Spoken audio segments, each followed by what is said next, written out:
On the second floor of the Cupples house, in the grandchildren's room of Mr. Samuel Cupples, is a painting born out of one of literature's most well-known works, Hamlet. This painting of Ophelia, dated 1895, hangs directly across from the set of twin beds Mr. Cupples' granddaughters would have slept in during their visits. This painting is a gift from the Adorers of the Blood of Christ, a religious group of Roman Catholic women who have communities around the world and aim to fight against social injustice by working in fields of education, counseling, health, and more. The artist Emma Meyer lived from 1859 to 1921 and was a Danish painter and woodblock printmaker. She was the third of 6 children born in Flensburg, Germany to Maria Dalberry and Fritz Meyer. She is said to have done some training with Emily Munt and Mary LaPaul, both painters who opened a Danish Academy of Fine Arts for women.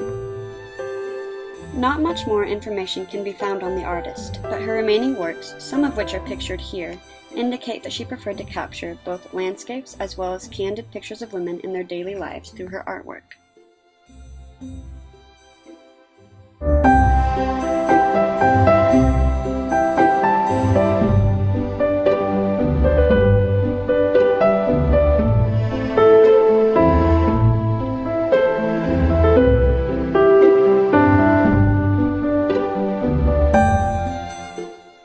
While not much can be found about the painting's personal history, the greater history of an artistic era can be found within the painting's brushstrokes and Ophelia's own history as a subject of art.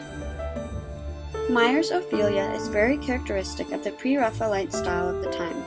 Created by the Pre-Raphaelite Brotherhood, this style has 7 founders, with William Holman Hunt, Dante Gabriel Rossetti, and John Everett Millais as its 3 leading founders. The Brotherhood was created in 1849 when its founders decided that it was time to raise the standards of art and literature in Britain by presenting viewers with images like the following that would challenge them to think about religion, family, moral issues, purity, and corruption. To help accomplish this goal, they planned to alter the styles of the time by bringing back certain aspects of the artistic styles from late medieval and early Renaissance art in Europe until the time of Italian Renaissance artist and architect Raphael.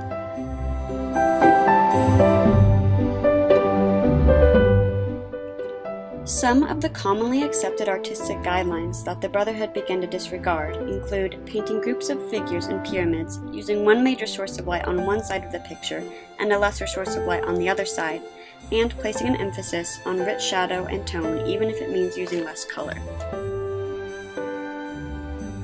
Instead, they shifted the focus of their artwork more toward the use of bright-colored paint, even lighting throughout the artwork, and detailed and exact representations of even the most humble objects in order to evoke intense emotions and create a symbolic or magical aspect within the artwork.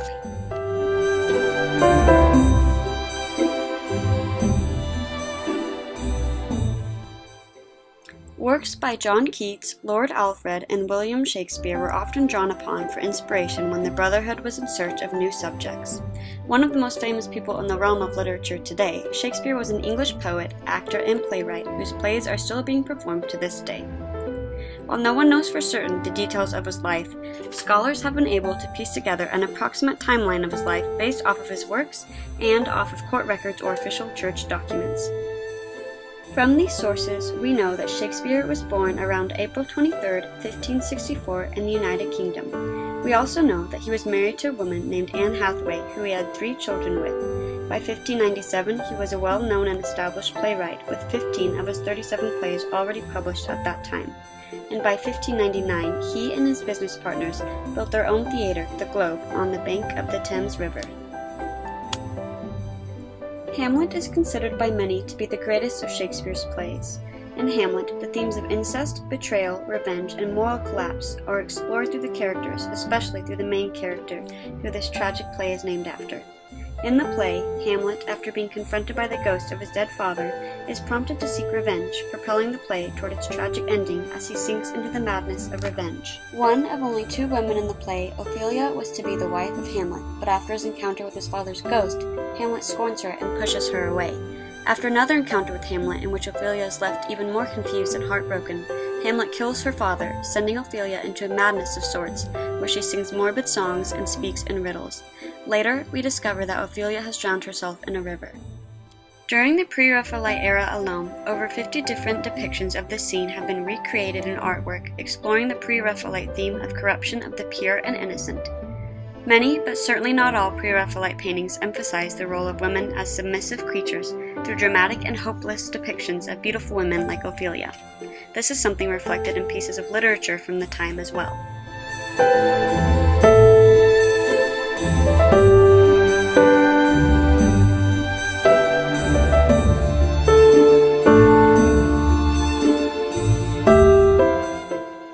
An example of this kind of literature comes from Charles Dickens' book Hard Times, where, in addition to marriage being her only future, the main character Louisa is also denied the right to something so basic as her own imagination, leaving her with a, quote, starved imagination keeping life in itself somehow, end quote.